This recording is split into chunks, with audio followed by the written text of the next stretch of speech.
Hello everybody, my name is Kramer Nunez, and in this video I'm going to show you how you can place someone that's been waiting in your holding tank. So somebody that has already paid and is waiting to be positioned in the team. First thing you're going to do is on the left side menu in your dashboard in your back office, you go to Manage Network, and halfway down there's the holding tank. You click on holding tank and you're going to see the name of the person or persons that you have in your holding tank waiting to be placed.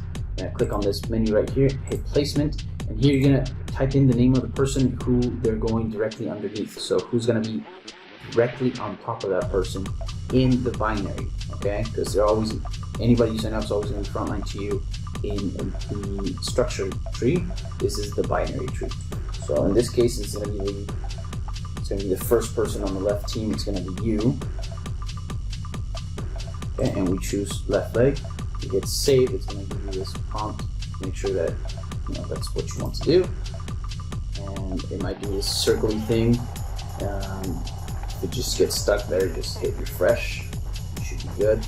And you can double check this under qualification structure. See, there's your personal. And under placement structure, that he is, that's the first person on the left team. That's it. Perfect. I hope this video was useful to you and that you keep coming back for more as we help you build your successful iXGlobal business. See you in the next one.